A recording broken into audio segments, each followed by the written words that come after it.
Di tengah hiruk-pikuk kota Jakarta yang sibuk, terdapat sebuah landmark yang memancarkan keindahan spiritual dan keharmonisan.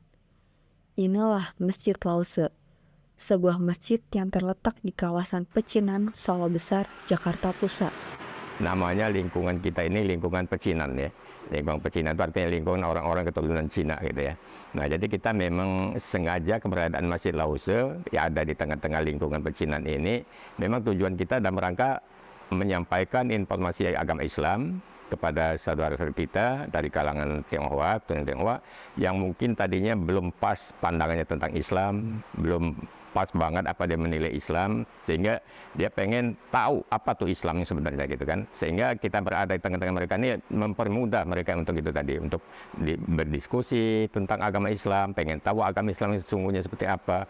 Bahkan mungkin juga mereka sudah punya niat untuk menjadi orang Muslim, tapi selama ini mungkin masih belum tahu mau datang kemana gitu kan. Sehingga begitu ada Masjid Lause di tengah-tengah mereka, mereka dengan senang hati datang ke sini gitu. Itu tujuannya seperti itu.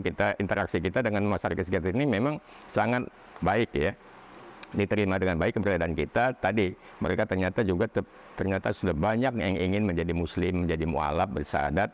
Begitu ada masjid di tengah-tengah mereka yang suasananya nggak seperti masjid umumnya gitu ya, suasananya seperti dengan suasana mereka sehari-hari familiar gitu ya, baik bentuknya, namanya gitu, sehingga mereka dengan senang hati datang ke sini menyatakan ingin bersyahadat, ingin menjadi mualaf, ingin menjadi Muslim melalui Masjid Lause ini, seperti itu.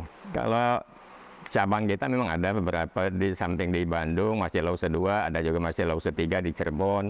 Itu di bawah satu naungan yayasannya. Yayasannya namanya Yayasan Haji Karim Ui Cheng Hin. Nama yayasannya satu, tapi manajemennya itu masing-masing cabang punya manajemen masing-masing. Dia punya kepengurusan sendiri, punya kegiatan-kegiatan sendiri, tapi intinya sama-sama berdakwah ke kalangan Tionghoa dalam mereka menyebarkan Islam, menyampaikan informasi Islam ke saudara kita dari keturunan Tionghoa. Salah satu hal yang menarik tentang Masjid Lause ini adalah arsitektur uniknya, yang menggabungkan gaya Tionghoa dan Islam. Dari luar, masjid ini tampak seperti kuil Tionghoa dengan atap melengkung dan ornamen-ornamen yang indah. Namun begitu memasuki masjid, Anda akan merasakan atmosfer keislaman yang kental. Ruangan dalam masjid ini didesain dengan ornamen-ornamen Islam yang indah, menciptakan perpaduan harmonis antara dua budaya yang berbeda. Sehingga kita bagaimana sih menampilkan Masjid Lause ini supaya orang tertarik datang. Itu tadi kita cobalah dengan penampilan mungkin berbau gaya oriental, gaya Tionghoa sana, gaya Tiongkok sana. Itu ternyata menjadi daya tariknya gitu. Masjid Lause Jakarta bukan hanya tempat ibadah, tetapi juga menjadi pusat kehidupan masyarakat sekitar yang beragam. Setiap hari, umat Muslim dari berbagai latar belakang etnis dan budaya datang untuk beribadah dan mengikuti kegiatan keagamaan yang diadakan di masjid ini, seperti melaksanakan sholat berjamaah, membaca Al-Quran, dan menghadiri ceramah keagamaan yang diselenggarakan oleh tokoh agama setempat. Masjid Lause ini adalah masjid yang unik dan sangat bersejarah ya. Jadi untuk pengembangan mu'alaf di sini saya kira perlu ditingkatkan lagi, dan jangan sampai mu'alaf itu yang sudah masuk Islam nanti mereka tidak ada keberlanjutannya gitu. Jadi untuk peningkatan mu'alaf itu sangat perlu diperhatikan. Mengenai Muslim Tionghoa di Indonesia sejak zaman dahulu, perkembangannya hingga saat ini bisa dibilang masih cukup signifikan. Salah satu perkembangannya terekam dalam bangunan yang bersejarah, yaitu Masjid Lause. Kalau sejarahnya dulu, kita bergerak di bidang pembauran. Selama ini kita coba pembauran. Dulu waktu zaman Pak Harto namanya, itu keturunan Tionghoa atau Chinese itu dibedakan. Ya. Kalau punya KTP-nya ada tanda huruf A, berarti keturunan asing, gitu. Nah, kita coba segala cara, nyatanya kurang berhasil. Lalu kita melihat sebab-sebab orang Chinese atau Cina ini masalahnya tidak membaur dengan pribumi. Nah, ini kendalanya. Karena orang Cina ini dia sudah minoritas, masuk agama minoritas. Ini kendalanya. Ekonomi mayoritas. Timbul kecemburuan sosial di situ. Sedangkan kita lihat kalau orang Arab itu minoritas, tapi nggak ada masalah karena dia ikut agama mayoritas. Saya orang-orang Cina ini udah mungkin 7 turunan di Indonesia. Tetap Cina. Ya. Orang Arab baru datang dari Yaman, tidak bisa bahasa Indonesia, dicium tangan. Ini kenyataan semua. Kenapa? Karena masalah agama. Nah, karena itu kita bergerak di bidang pembaruan, kita bikin yayasan Haji Karim UI. Setelah Haji Karim UI meninggal, kawan-kawannya minta dibikin yayasan beliau. Kenapa? Karena Haji Karim UI ini orang keturunan Tionghoa, keturunan Cina. Dia berjuang. Ikut perang lawan Belanda, lawan Jepang. Dia yang mengawinkan Soekarno dengan Fatmawati. Ini fotonya, ada Bung Karno, ada Hamka, Karim UI-nya duduk. Ini ada di museum di Bengkulu fotonya. Dan dia pengusaha sukses. Dia yang punya BCA, pendiri BCA, dan banyak usaha yang lain. Jadi karena itu setelah beliau meninggal, kawan-kawannya ingin menciptakan Karim UI baru. Orang Tionghoa, beragama yang benar, dan punya rasa nasionalisme yang tinggi. Dan pengusaha yang sukses. Itu rencananya. Lalu bikinlah Yayasan Haji Karim UI di sini. Setelah kita sewa, waktu itu gedungnya kita sewa 2 tahun. Lalu Pak Yunus Yahya mengusulkan gimana, kita waktu itu sewa 1 lantai. Karena uangnya cuma cukup 1 lantai aja. Ini ada 3 lantai tadi. Sewa 1 lantai, terus usulkan gimana kalau kita bikin masjid. Ah, bagus juga sih bilang. Nah, lalu dilosin, kita bikin masjid buat Jumatan. Sebelumnya yayasan ini didirikan oleh tokoh-tokoh agama. Ada dari NU, Pak Kiai Ali Afi, baru meninggal 2 bulan lalu, hampir 100 umurnya. Ada dari Muhammadiyah, ada Pak Lukman Harun, meninggal, almarhum. Lalu sekarang diganti oleh Pak Din Samsudin, pendiri, termasuk pendiri sekarang. Dari Ormas Islam Al-Wasliyah itu ada Pak Yunan Helmi Nasution, almarhum. Dari kami ada Pak Fahmi Idris, bekas menteri, almarhum juga. Jadi banyak yang udah meninggal pendirinya.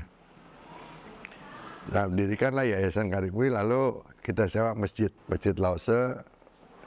Setelah dipugar, cari nama, usulan nama-nama Islami. Al ini, Al Hikmah, Al Hidayah, Al segala macam. Saya bilang, kita mau berdakwah sama keturunan Tionghoa, keturunan Cina. Kok namanya nama Arab? Cina nggak mau datang, saya bilang. Jadi apa usulnya? Saya bilang, bikin aja nama Masjid Lause, karena jalannya Jalan Lause. Nah, kita bikin Jalan Lause. Setelah jadi masjid, itu tahun 91. 2 tahun, kita sewa 2 tahun, yang punya tempat agak gerah karena rukonya dijadikan masjid. Akhirnya kita dikasih waktu 6 bulan, beli atau keluar. Alhamdulillah nggak kekumpul duitnya. Karena orang Islam kalau bangun masjid susah. Lalu kita tulis surat kepada Pak Harto waktu itu. Kebetulan Pak Habibie baru mendirikan ICMI, Ikatan Cendekiawan Muslim. Seminggu kemudian Pak Habibie telepon, ini ada duit buat beli masjid, kau nggak diambil-ambil. Nah, akhirnya Pak Habibie yang bayar. Makanya di depan ada prasasti Pak Habibie yang itu. Itu awal berdirinya masjid.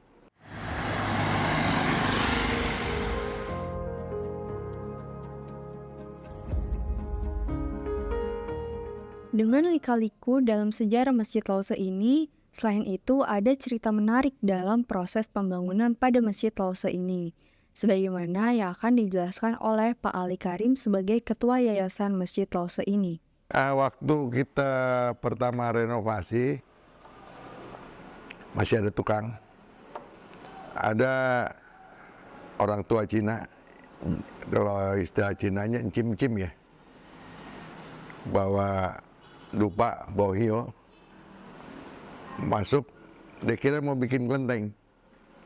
Si Mas bayang, kata tuang ini mau bikin masjid, tuh nggak jadi dia, gitu.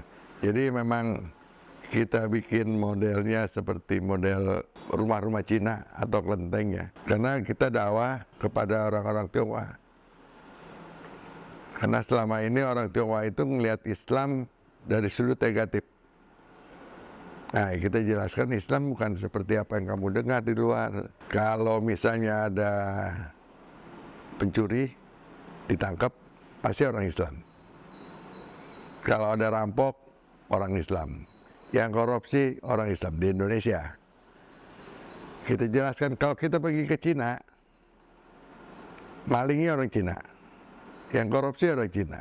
Kalau kita pergi ke Belanda, copetnya orang Belanda. Perampoknya orang Belanda. Yang korupsi orang Belanda. Jadi itu kita jelaskan kepada mereka karena mereka wawasan kurang, orang Tionghoa. Nah, juga saya pergi ke satu kota di Cina namanya Xi'an. Itu ada masjid berumur 1350 tahun.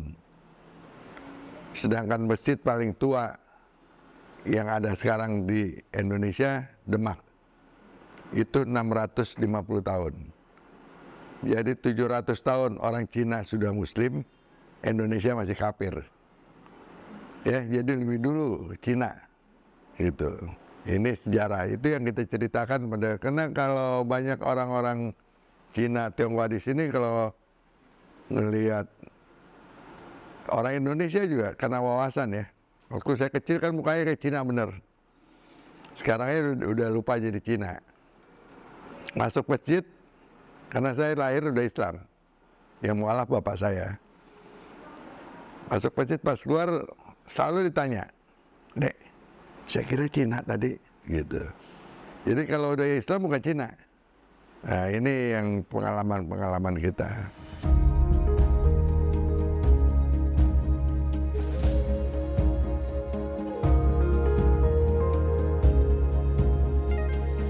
Di sisi lain, masjid ini mempunyai perbedaan tidak seperti masjid pada umumnya. Masjid ini mempunyai jam buka seperti kantor, sebagaimana buka saat pagi dan tutup setelah asar. Masjid ini dibuka 2 waktu, Lohor sama asar. Kan ini seperti kantor, karena di sini banyak toko-toko. Kalau malam udah sepi, ya. Jadi agak heran orang. Saya pernah ditegur sama kawan saya. Kawan saya pas maghrib datang ke sini, pintunya tutup. Ditelepon saya, "Masjid kamu masjid apaan?" katanya. "Saya mau sholat maghrib di tempat kamu ditutup." Saya tanya, "Kita kenal sudah berapa lama?" "Ada 15 tahun," katanya.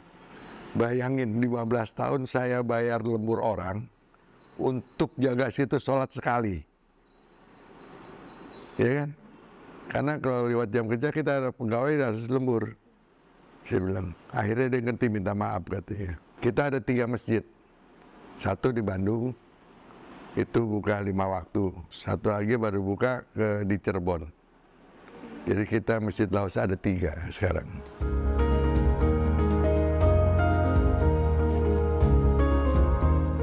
Beberapa metode dalam mempelajari ajaran Islam juga diajarkan di sini. Terlebih khusus bagi yang baru mualaf, masjid ini mempunyai cara yang dilakukan untuk memperkenalkan ajaran Islam kepada seseorang yang baru mualaf. Kita dasarnya sebetulnya kita mengajarkan tauhid, percaya dulu sama Allah. Karena Nabi Muhammad 13 tahun itu cuma mengajarkan tauhid. Setelah 12-13 tahun suruh sholat. Perintah sholat itu setelah sekian belas tahun.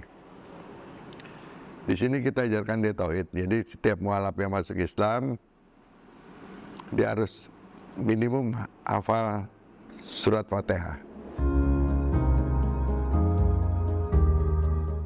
kesan dan pesan yang disampaikan oleh Ketua Yayasan yaitu Pak Ali Karim kepada para umat muslim di luar sana yang ingin meningkatkan kualitas iman juga cukup membuka pikiran para umat muslim. Begini, kita banyak ustadz kiai itu dilihat mualaf, ya bukan non muslim lagi, mualaf aja yang baru masuk Islam. Itu harus sama dia. Itu kesalahan. Jadi ada satu kejadian waktu itu bulan puasa, satu ustadz nasional mengislamkan orang itu di depan saya. Dia bicara begini, kalau saya jadi bapak, aneh jadi ente, katanya dia ngomong. Aneh nggak mau masuk Islam sekarang. Kenapa begitu saya masuk Islam besok mesti puasa? Bayangin. Jadi begitu kita lahir langsung bisa lari dan sudah harus S1. Nggak mungkin, ya kan? Bertahap. Nah, kebanyakan orang-orang itu menganggap orang lain harus sama dia. Banyak dosen atau guru pinter nggak bisa ngajar. Karena apa? Karena dia nganggap muridnya harus pinter seperti dia. Itu kesalahan. Ya kan? Seperti situ kan punya adik, punya ponakan, ngajar, belajar. 2 tambah 2 berapa, Dek?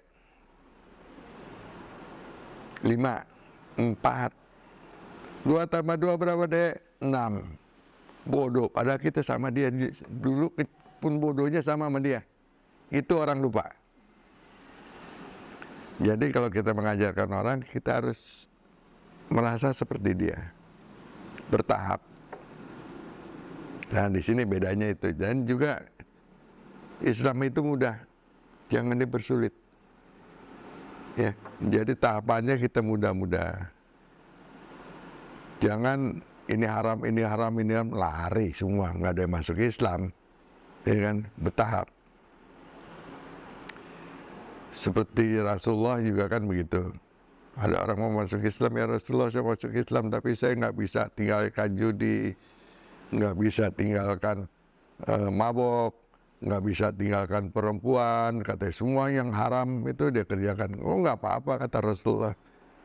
Mintanya satu, jujur. Ya kan, itu hadis kan. Akhirnya dengan jujur tiap datang ditanya, dari mana habis main judi, ditawain orang. Dari mana habis mabok, ditawain. Lama-lama dia berhenti semua. Nah, kita yang mengajarkan kurang lebih seperti itu. Kita bertahap supaya orang itu jangan kaget.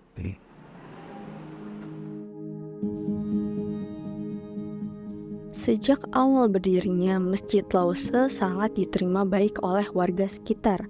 Bukan hanya bangunan yang unik, Masjid Lause merupakan tempat ibadah para umat muslim dari penjuru kota di Indonesia maupun dari penjuru dunia. Dengan menjunjung tinggi nilai-nilai toleransi yang bertujuan untuk memberikan informasi berkaitan dengan agama Islam.